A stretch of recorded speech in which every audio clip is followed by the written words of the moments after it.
or at least it was historically until Christmas overtook that. You know, people didn't celebrate Christmas about 100 years ago. They just didn't. It was observed, but it was basically kind of almost a Halloween kind of thing. People would go door to door and sing. What changes? Consumerism, right? You can buy all this stuff and buy stuff for kids, and all of a sudden Christmas becomes the penultimate. This is the one, if you were a person of faith, the whole religion kind of revolves around. So, of course, in our society, we don't have a day off for it, right? You know, it's crazy. So, whatever, you know, cultural stuff is what it is. I will kind of hit the highlights here of what I was doing last time. What I was trying to do in introduction was we're going into this period of time from basically the 1960s to the present, where, needless to say, political ideology is much more prevalent. And so I tried to just avoid that whole conversation when talking about Lincoln or McKinley or even Franklin Roosevelt about Democrats being Democrats at that point in time. We're getting to a point now where you can start to see the origins of where we are politically today. And to do that, what I basically tried to do was to say that the words matter. That conservatism and liberalism mean something, and if I come in and say, the example I used, a bird pooped up my car, and I keep calling it an ostrich, either I'm A, ignorant of what an ostrich or a seagull is, or B, I'm consciously using that language incorrectly. Why would I do that? Politically, because you can say to someone, well, you're a conservative, you're a liberal, you should do these things. That's not what those values mean, right? And so last time what I did was able to get through, in essence, the conservative side of the house, right? And talk about, in essence, 3 types of conservatives: organic conservatives. And if it sounds like you, right? If it's a conservatives and liberal, classic liberalism, classic conservatism, American politics has always been to merge these 2 central ideologies. There's not a lot of difference between classical conservatism and classical liberalism. The biggest difference is in large part your view of the state. How much is needed to do what is necessary to perform the functions of the state. A classic conservative is going to argue life, liberty, pursuit of happiness are the core natural rights. George Washington didn't give them to you. Donald Trump didn't give them to you. Barack Obama didn't give them to you. Your creator. Again, I like the language used by Jefferson. You know, that could be your mom and dad, right? But it could be an almighty being, whatever. We're endowed by these by simply being human beings. And that our Constitution is designed to protect those basic liberties. Life, liberty, pursuit of happiness. Again, all in violation if you take someone else's freedom away. If you murder somebody, well, then you've broken that social contract. Typical classical conservatives do not oppose taxation, do not oppose a small standing army, do not oppose clean water, do not oppose universities, do not oppose the minor kind of state functions that are necessary to do in a modern society. You have to have street lights, you have to have sanitation, but limit as much as possible the use of someone else's funds to do what the group wants to do, right? Because there's an illegitimacy to that in classic conservatism. Again, if you scratch the surface of most people, most Americans, they are, yeah, okay, don't take my money, right? Don't take my, you keep taxes low. That's one of the things that in this capitalist society I have the ability to do. If you are unwilling to grant any of those things, you're either an anarchist or libertarian, right? And I always laugh, most people who define themselves as libertarian, they have 2 qualities to them. They are white and they are male, right? And the third one is usually they come from some sort of affluence. So it's the old joke about, being born on third base and think you hit a triple. Nonetheless, that's organic conservatism. The rub that we're going to see, and the thing that's going to become much more prevalent, is cultural conservatism. Cultural conservatism says there is a style of American. You have to behave a certain way. You have to be Christian. You have to have a certain skin tone. You have to behave and act in a certain way. You have to get teary-eyed at, sappy, country western songs or something like that. You have to like, and I use this as an extreme example, right? You have to like the Dallas Cowboys, right? These are cultural practices. These are things that, what kind of food do you like? You like spicy or not? Well, a true American likes, whatever. It's bullshit, right? And everybody knows it. And yet, the mass media, the ability to keep harping on that, or saying in essence, this is what it means, this is what it means, it has nothing to do with conservatism. As I said on Wednesday, hang on, we're going to get to liberalism in just a second, right? The third group of conservatives are these groups that are calling themselves neoconservatives. Just make sure whenever you hear that word, you recognize it's a foreign policy perspective. That is rejecting sort of the United Nations, post-World War II, Cold War, NSC 68, of saying, in essence, we don't have to develop allies. What we need to do is make decisions based on our own values. And as we're going to see, it's going to come out of, in the 1970s, support for the State of Israel.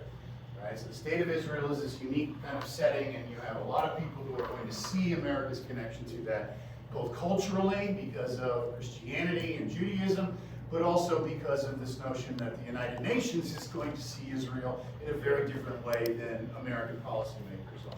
They're not cultural conservative. You call yourself a neocon, that's fine. You know, you're in favor of the Iraq War and all that kind of stuff, nation building, right? That is not what we're doing in Ukraine.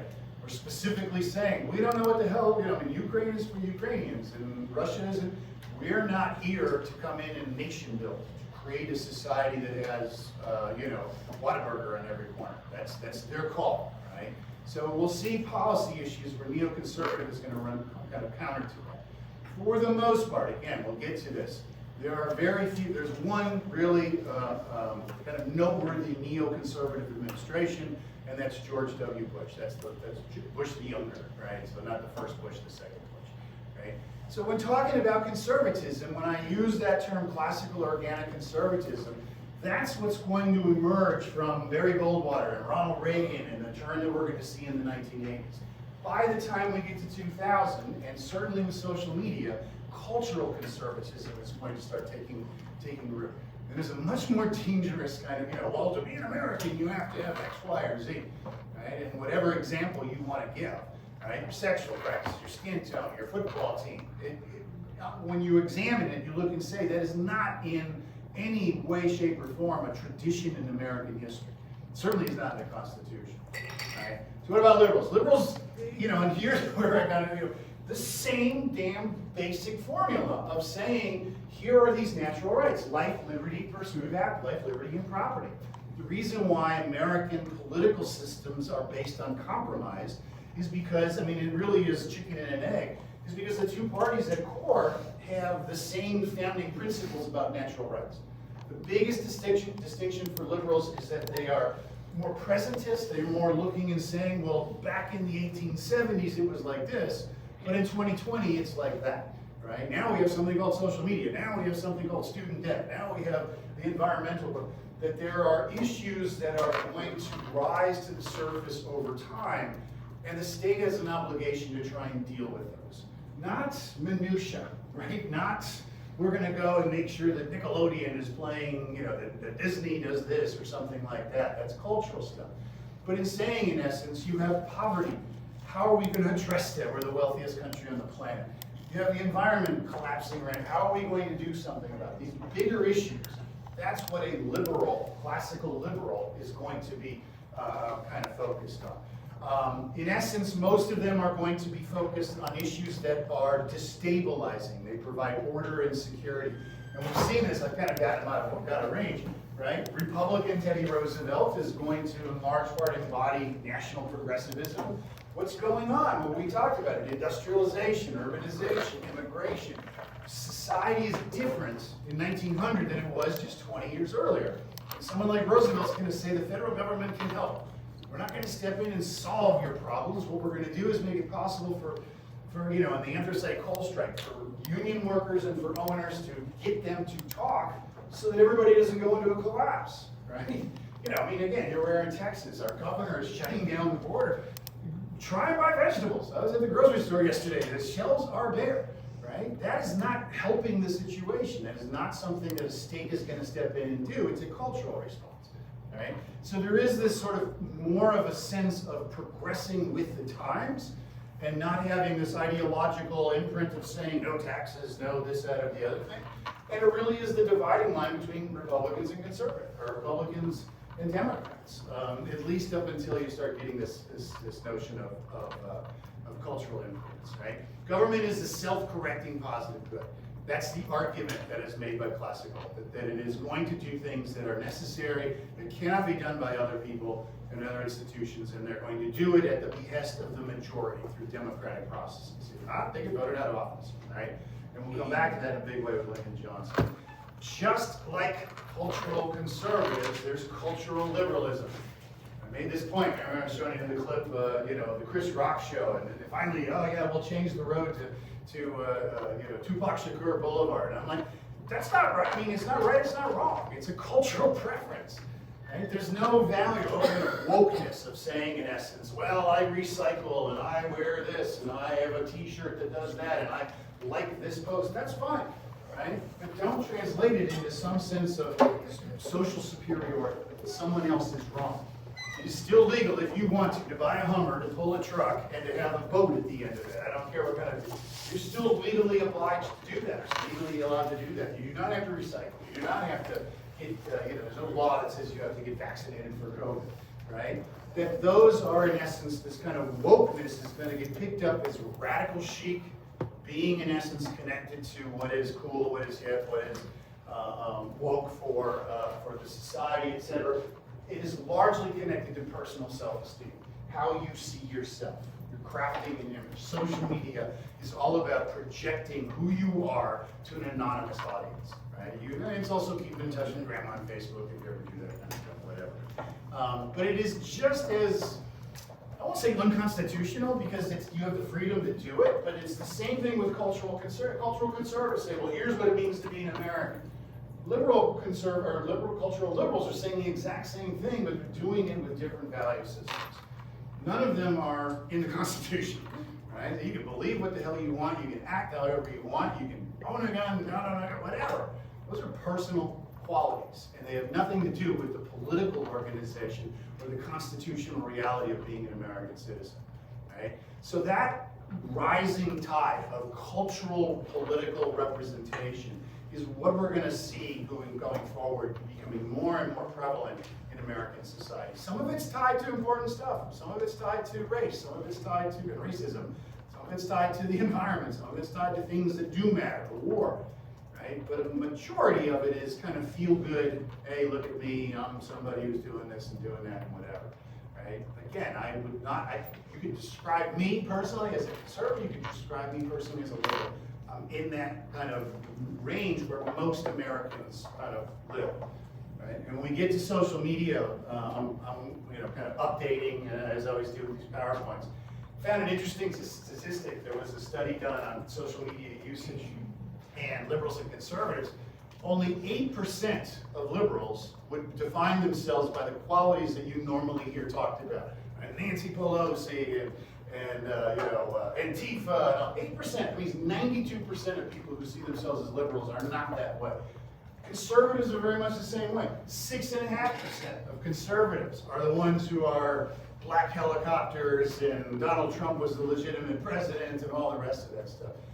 More than 90% of Republicans and Democrats have nothing to do, nor do they demonstrate any affinity towards the ideology that we talk about in social media. That is a problem. Right? That is a population that is unwilling to address the reality of who we are.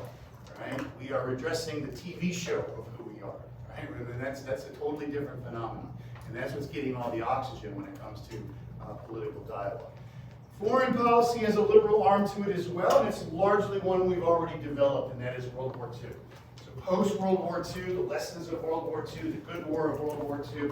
Why did we have World War II? Because the United States, the largest, most powerful liberal democracy on the planet, was not setting the terms of the debate. And what we do after World War II is to say, to be a friend of ours, to get allied, to get support, to get money, to get business, we're going to set the terms of how we're going to interact. Here's how you're going to behave. Here's how you're going to trade. You're not going to have colonies. You're not going to do those kinds of things. It ensures that the world is playing by our rules. Again, maybe it's a sports metaphor, I don't know, but whatever. If you are the winning team, if you are the Phoenix Suns going into the NBA playoffs, you don't want to change the rules. You're winning.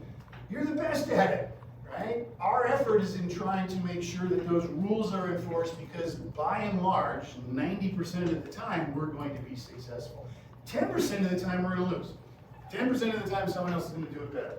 And oh, by the way, when we get to the 1980s, we no longer really emphasize being in a manufacturing company. So what happens is we start getting rid of our industrial infrastructure and switch over to finance capitalism, which we'll get to. Right? This is the globalist alt-right kind of arguments. The idea is very much connected to Keynes, free trade, right? Patient but firm. You're going to win the majority of games. You're going to be, again, not perfect. You're going to have setbacks, but you're going to, by and large, going to succeed. This has been true since 1945. Again, I don't have the Utah, you can go to Wikipedia, but just look at the GDP of this country since 1945. It is exponentially grown, not arithmetically. It doesn't go up like 1, 2, or 3. It is doubled and then doubled again, and then doubled again, and then doubled again. Right? Part of the reason why Roosevelt is so conservative during the New Deal is because he doesn't foresee the United States economy being that robust. Right? It is. It's the mammoth of the world right now. Failure to lead, an ability to sort of say, oh, Russia, you do what you want to do. Oh, you're going to take Ukraine. Okay, fine. Right? Does what? It destabilizes the rest of the world. It allows aggressive partners or aggressive countries out there to do what they want to, and we're harmed by it. That's why gas prices are so high right now because of one individual's decision to invade and destroy a neighboring country. Plain and simple. Right? So the point here is not to say this one's better, this one's worse, right? The point is certainly not for me, right? Is, Chris Rock video, I should feel good that they want to rename it. I don't care, right? Get your Hummer and pull your boat from your tank and all that kind of stuff, whatever. Don't take away somebody else's personal freedom. That's the only kind of thing that I would say, right? We'll get to examples of that, needless to say, moving forward. But in essence, what you're talking about here is an intellectual or an intelligent dialogue. You can't just have this, well, I'm a conservative, I believe everyone should pray. No, it doesn't work that way. It doesn't happen. That's not what the Constitution says. It's not, you're misreading American history. The differences are going to increasingly be internal to the two political parties. And as we're going to see in the 1960s, the Democrats have been in charge for 30 years. They've come collapsing down. The reinvesting or the sort of recreation of the Republican Party, the new right, is going to emerge as a classical liberal phenomenon. Ronald Reagan is not a school prayer president. He's not a Twitter president. He's somebody who is going to be much more focused on classical conservatism. That ain't the case once we get to the 21st century. All right. Rise of mass media is all this. Why do I do this? Because in essence, getting to this period of time is starting to touch on these distinctions between politics. And again, historians are hesitant. We're conservative. We want evidence. We want to see that things have changed and what is the evidence that's supporting that. And politics and economics are the leading ones for it. All right? So when talking about the 60s, going into the 60s, this is something we'll continue on for the rest of the class until you are no longer contractually obliged to listen to me talk 3 times. Right? The 60s are this decade, this period of time, that very much, when I mentioned the 50s sort of start in 1945, and they sort of end with the election of John Kennedy. He's inaugurated in 1961. I don't care how you kind of conceptualize the 60s in terms of the time frame, right? Again, I'm not big on dates here. What I always like to point out with these two images is that, as you're going to see, it is a very conflicted decade. It's got high idealism, putting somebody on the moon and bringing them back, right? And it's got these realities that are coming due to the United States that are forcing the country to come to terms with who we are, what we stand for, right? So chronologically, what I would argue is that the 50s begin with the Kennedy election, so that's 1960 as the election takes place, he's inaugurated in 61. They're going to continue largely until around 1974. Why 74? Because that's when Richard Nixon, who is a 60s president, is going to resign from office. He's going to leave office as a result of the Watergate crisis. So it's a long decade. It is reverberating throughout history. We are still debating the 1960s.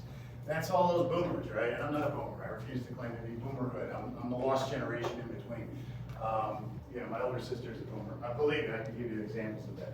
But when talking about the 60s, it is a decade primarily of impressions. What kind of impressions? Peace, love, all that kind of impressions of, in essence, these political impressions of a post-World War II generation coming of age.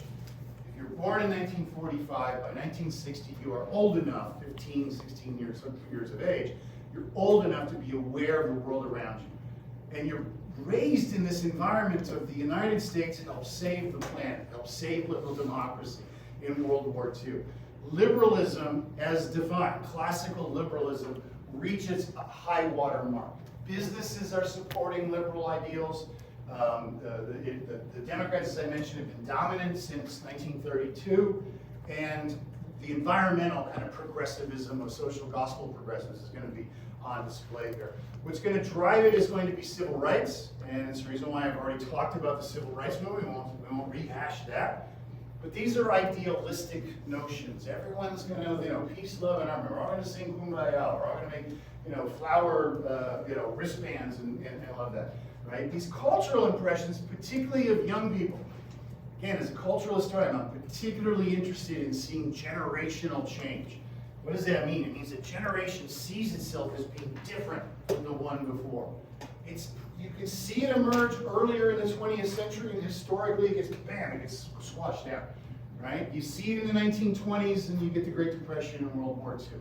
You see it in the 50s, and you've got this notion of consensus. Well, why are you listening to black music? Or what are you smoking that marijuana for? Or something like that. And the youth population really isn't large enough because of the Great Depression in World War II. It's not until the boomers show up where you see the size and the commercial component of this, of having the money to be able to buy music or clothing or live in a certain place. So consumerism becomes a key component of this.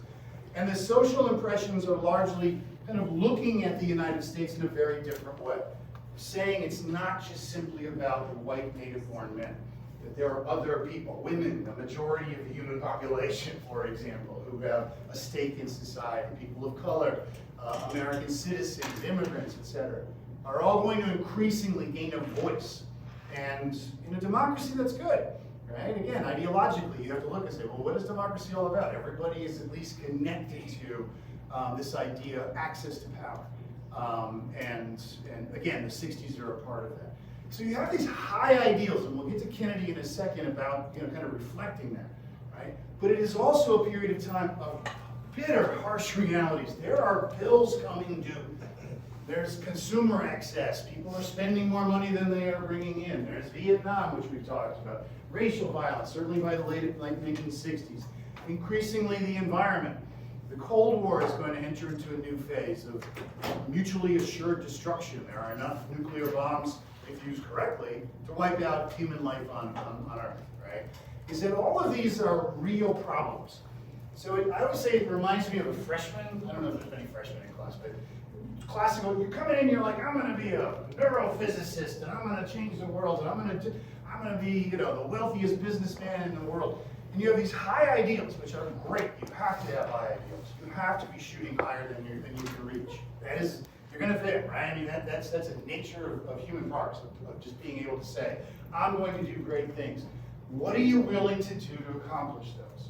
Are you willing to pay the price necessary to achieve those goals? Because it's one thing to talk, right? It's another thing entirely to walk the walk. Right? And in this environment, right, again, we're no longer dealing with the consensus of the 1950s. In this environment comes three presidents, Kennedy, Johnson, and Nixon, which are going to have very, very different views of what the 60s are all about. Right? So what does this require you to do? So if this question is on the exam, and when you see the review guide, I'm going to ask you, what are the 60s? What are, and then you do, 1960 to 1969. That's bullshit. Those are calendar dates, right? What's your life? You're not going to say, well, from one decade to another. You're going to talk about what is important. What is important here in terms of your interpretation of the 60s? And in particular, were the 60s a decade of this idealism, legislative change, or these bitter divisions? Because you're going to see all three of them, and they're going to progress through them relatively quickly. The good news is that there are three presidential administrations, Kennedy, Johnson, and Nixon, who are going to fairly capably encapsulate this. And so you're going to see this transformation take place within these administrations.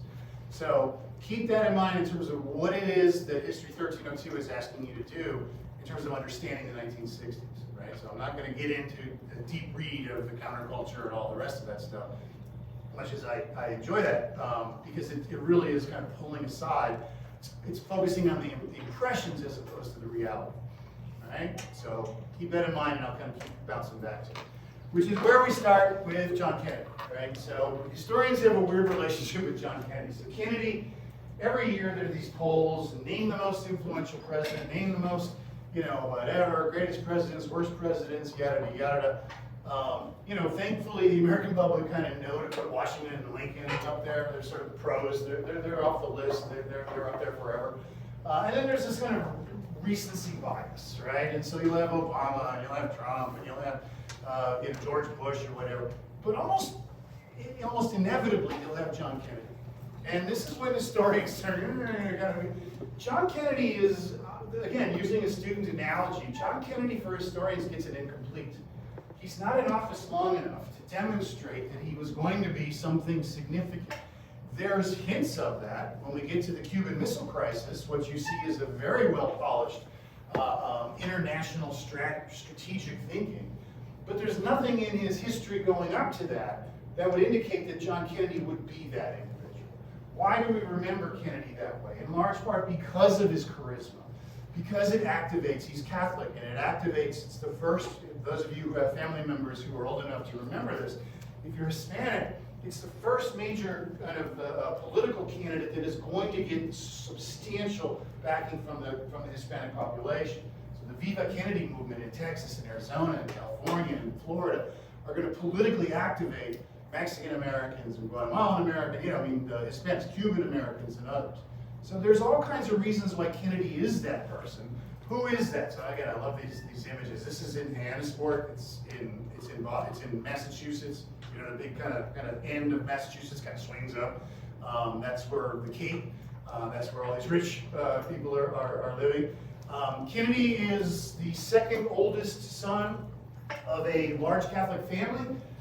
His mother is the daughter of a prominent Boston politician. The Fitzgeralds date back their political influence to Boston, back to the Revolution, right? So mom's side of the family was well established. Dad's side of the family, Joe Kennedy, is I wouldn't say a grifter, but he is certainly somebody who has got political or economic acumen. He knows a deal when he sees one. And he's going to make money in Prohibition. He's going to be a bootlegger. He's going to use that money to invest in the stock market. He literally gets out of the stock market in June of 1929. Good timing there. He invests in Hollywood. Most of the things that he is going to do are going to result in a lot of money. That money is going to give him influence. He is going to be the ambassador to Ireland and the ambassador to Great Britain under previous administrations. And they're grooming, because of Dad's kind of, if you've seen The Godfather, it's sort of an Irish version of The Godfather, they're grooming their sons to kind of hold up under this pressure, to be the heir apparents, to be the national politicians, right? Of the 8 children, all of them, and again, you see these flag football. My family used to play flag football all the time when we were in Chicago. And you get bloody noses, dislocated shoulder. You play for real, right? It's cousins. Nothing better than hitting a cousin who's, going up for the ball or something like that. They're the same way. They're highly motivated to be overachievers. And as a result, what you see are reckless behavior. People who are driven that way are going to take specific risks. John and his family called him Jack, so you'll hear reference to Jack Kennedy. John is the second son. He's the prince, I don't even know the British royalty, but he's not the guy who's going to become the king. He's the second son. He's good looking, he's articulate, he's smart enough. He is largely the party boy of the family. And when World War II takes place, Joe Jr., the oldest son, the one that's being groomed, is in the European theater and accepts a very dangerous mission to try and bomb Nazi, they're called heavy water plants, but basically the Nazi nuclear preparation facilities. The fear that the Nazis were going to have a nuclear device. What you require for that is certain kinds of, it's called deuterium water. He was sent to go bomb this thing and never returns. So he's largely shot down on the way going there. Suddenly, John Kennedy is the oldest male son. John Kennedy is going to serve in the Pacific. He also is going to be, go-getter kind of thing. I mean, looking for combat. Famously, his patrol boat, PT-109, gets T-boned by a Japanese destroyer, and he is going to have to survive that, being not mortally wounded, but certainly badly wounded, back injury, et cetera, But he has served both of them serve in the military, come back to the United States as World War II vets and kind of prepping themselves for greater things, political things. John is always the second fiddle, and so suddenly he comes back after World War II, and he has to deal with being the heir apparent of the family.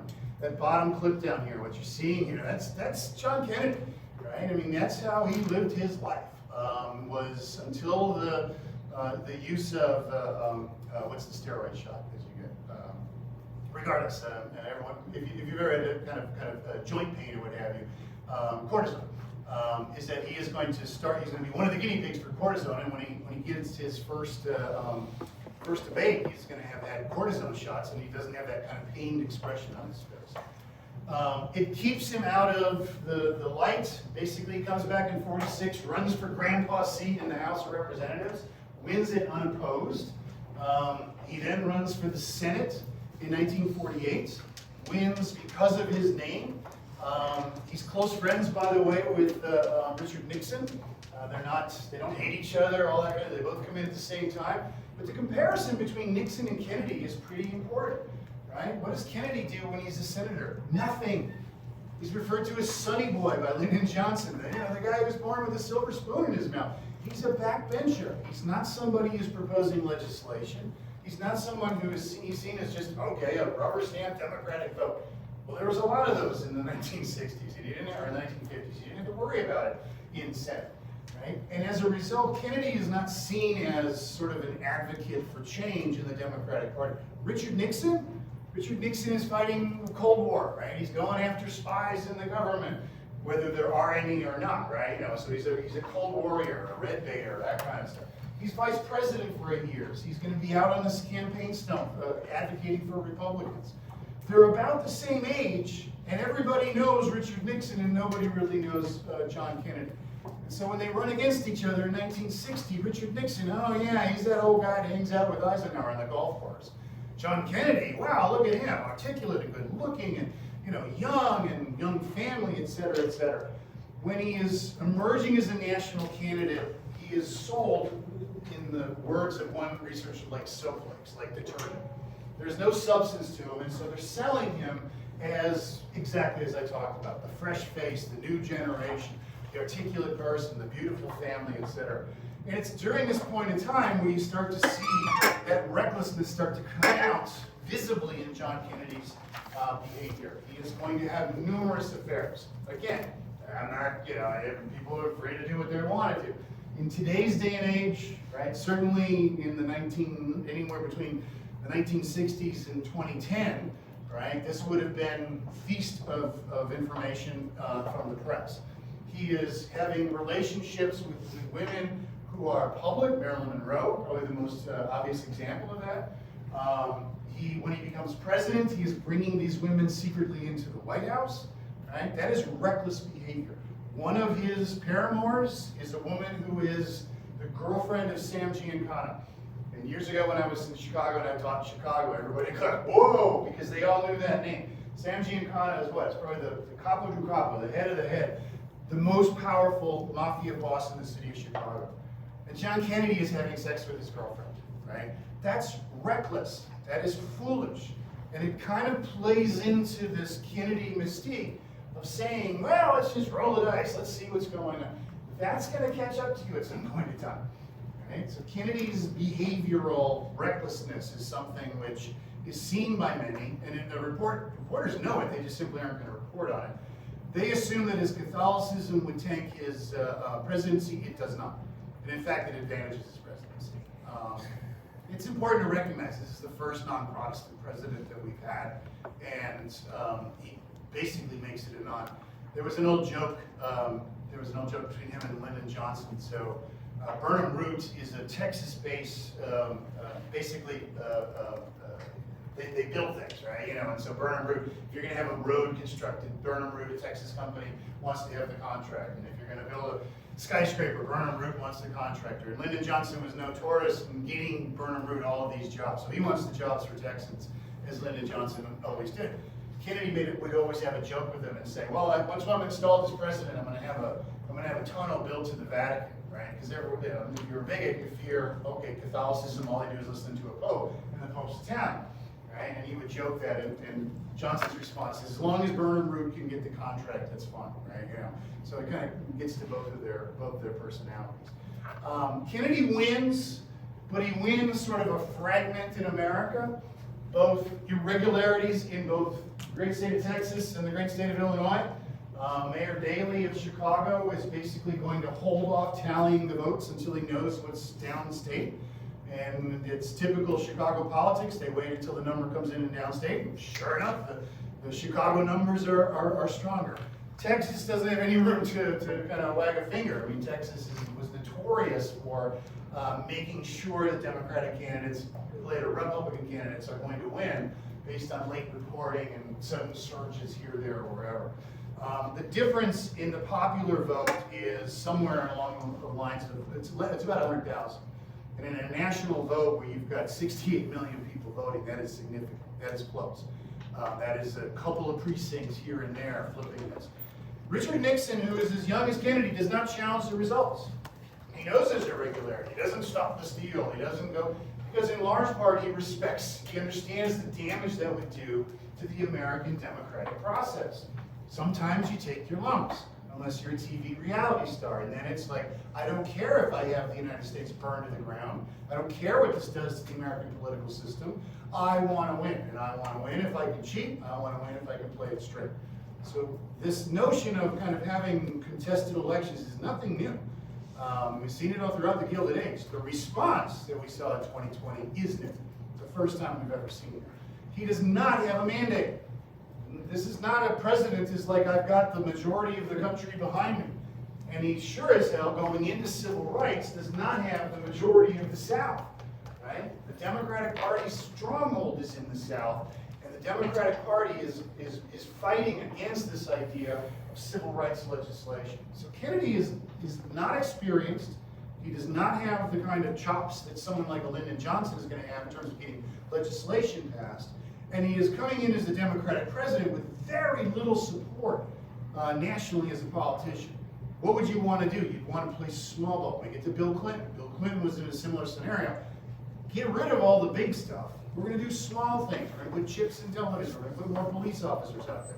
We're going to do little kinds of things as opposed to big social legislation. Now, Kennedy is going to refer to his administration as the new frontier. I mean, again, it was back in an era when everyone had to name these kinds of things. Nothing but high idealism. Nothing of saying, in essence, here you have first president born in the 20th century, and they are a 20th century America. They're not a rural, Abe Lincoln kind of, even a McKinley kind of industrializing half and half. This is a country that's modern. This is a country that embraces modernity. This is a country that is successful. When picking up these changes. We're going to take on the hardest problems that the United States has. Again, idealistically, here's that freshman coming in. I'm going to get straight A's. I'm going to be the president of my fraternity. I'm going to be the captain of the baseball team. Great, those are great ideals. But you also have to put them in connection with what is it that you're willing to do to accomplish those things. Huge and very real problems. And what you don't see by Kennedy early on is even reaching out to his greatest political ally, which is his vice president. Lyndon Johnson, as we're going to talk about, is arguably the single most successful politician in 20th century American history, for reasons which we'll get to. And Kennedy, his brother, Bobby Kennedy, hates Lyndon Johnson. Can't stand him in the same room. And as a result, they just don't even rely on Lyndon Johnson, as a political ally to get materials passed. All of this kind of leads into the Kennedy administration's arrival. And here what you're going to see is part of his inauguration speech. And first, it needs to be cited that it is bitterly cold. I think it's like 0 degrees on the temp, but the wind chill is like 10 below. Kennedy does not have an overcoat on. He was told to wear an overcoat. Forget about it. But you see everybody else is freezing their ass off. Why is that important? Because the crowd's going to be a little muted, right? You're sitting out there, your coffee's frozen, and you're like, okay, move it along, move it along. And you'll see John Kennedy rarely here kind of stumble with his speech. And he's early on, he's got his note cards kind of mixed up. He then kind of picks up the pace again, and you get that kind of inspiration. Notice how many times he's calling out to a new generation. He's saying to young people, he's saying to people like himself who were born in the 20th century, we've got a different country here, and we're going to do different things. What are you going to do? Are you going to, pass a small legislation? We're not sure what you're interested in doing. He is going to make a clarion call for massive change, for an America that is going to embrace this new kind of harsh Cold War of Cuba and Vietnam and all the rest of those things. So notice when at the start of your lives, you might be striking. The country was founded. Each generation of Americans has been summoned to give testimony to its national loyalty. The graves of young Americans who answered the call to service surround the globe. Now the trumpet summons us again, not as a call to bear arms, the arms we need, not as a call to battle, though in battle we are, but a call to bear the burden of a long twilight struggle, year in and year out, rejoicing in hope, patient in tribulation, a struggle against the common enemies of man, tyranny, poverty, disease, and war itself. Can we forge against these enemies a grand and global alliance, north and south, east and west, that can assure a more fruitful life for all mankind? Will you join in that historic effort? Yeah, sure. Now fix it up. In the long history of the world, only a few generations have been granted the role of defending freedom in its hour of maximum danger. I do not shrink from this responsibility. I welcome it.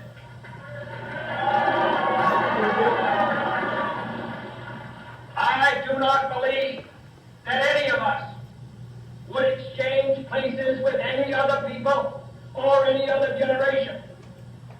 The energy, the faith, the devotion which we bring to this endeavor will light our country and all who serve it. And the glow from that fire can truly light the world. And so, my fellow Americans, ask not what your country can do for you, ask what you can do for your country.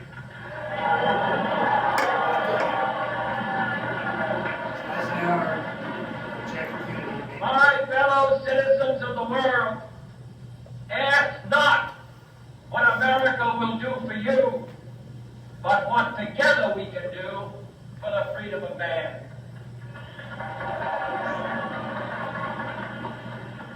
Finally, whether you are citizens of America or citizens of the world, ask of us here the same high standard of strength and sacrifice which we ask of you. With a good conscience, our only sure reward, with history the final judge of our deeds, let us go forth to lead the land we love, asking his blessing and his help, but knowing that here on earth, God's word must truly be our own. Again, these are inspirational words. There's nothing wrong with an inspirational speech. There's nothing wrong with saying we're going to do great things. And Americans tend to rally around that. We want to do good. We want to see what we do and what we like spread throughout the globe. But you have to have the material effort to back that up. And so when you look at Kennedy's administration, here's where historians are like, okay, yeah, no, we're really excited here. In large part, what is drawing people to Kennedy's administration is his youth and his ability to sort of kind of change the nature of Washington politics. He's the youngest president ever elected. He looks it. He's got a young family, young kids, beautiful wife, et cetera, et cetera. His wife is later going to refer to this as Camelot, and it's a kind of, at the time, a famous play. So it's like Hamilton, the 1960s, where it lasts for a short, brief period of time. But Kennedy himself is not going to appeal to people who write legislation. He's not going to lean into Washington insider crew. He's going to look beyond that. He's going to look to academia. He's going to look to big business. His defense secretary, Robert McNamara, is probably the most influential of all of Kennedy's cabinet positions, was the CEO of Ford Motor Company. What does the CEO of Ford Motor Company have to do to get a new product line? Pick up the damn phone and say, we're going to make Jeeps, or we're going to make tanks, we're going to do it. They can dictate, right? You're fired. That's what a CEO can do. That is not how government operates. Right? When this is going on, again, Lyndon Johnson and Sam Rayburn, two Texas politicians, one is the Speaker of the House, the other one was formerly the President of the Senate, are going to say, I like these guys who Kennedy's bringing in, but I would have liked two of them to have seen at least one of them run for dog catcher. And it's not dog catching, right? I'd like to see one of them having to face the American public and have to run for an open office. It's called democracy, right? You can't just walk in and go, we're going to change. That's what McNamara is going to do. We're going to change the culture, right? Kennedy is going to get an incomplete. Why? Because in November of '63, he's shot and killed. So he takes office in January of '61. 2.5 years later, he's dead. What do we have left in terms of what did John Kennedy pass? Very, very little. Right? He raised the minimum wage, which was part of a movement that took place in the 1950s. It was now 25 cents an hour. Cut some taxes. Kennedy is definitely a tax cutter. And as we're going to see, pretty reasonably so. I mean, taxes for the highest property, the wealthiest were sometimes in the 70 to 80% range, sort of insane numbers. The one area that they had control over, that Congress has control over, is the District of Columbia. It's not a state, right? And as a result, they were able to do some urban renewal there. And he's dragged kicking and screaming in the summer of 1963 to support civil rights. He gives a speech on civil rights after Martin Luther King does what he does. So he's forced to do that. Kennedy's probably greatest legacy, this idealism and this high, these high aspirations, was probably best utilized by the space program, where we spent billions of dollars in pure research to be able to do what we did in regards to the moonshot and simply just having access to orbitary satellites, et cetera, et cetera. So it's not a negative assessment of Kennedy. What do you have against Kennedy? Nothing. But what history tends to do is to evaluate results. And he doesn't change the trajectory in Vietnam. He doesn't change the trajectory in regards to civil rights. He does set these high ideals. And so if you think of the 60s, if your vision of the 60s is kumbaya, let's all sing in love and all that kind of stuff, remember, there are no hippies. In 63, zero, none, not any. There's no counterculture. College students are still mostly male and wearing suits when they come to class. So it is not that 60s yet. That is going to come later. And Kennedy's kind of focus on the domestic politics is going to be relatively low. Right? Where he is, and I will stop here, but where he is influential is in terms of foreign policy. And I'll pick this up again on Monday. Have a good weekend. Happy Easter.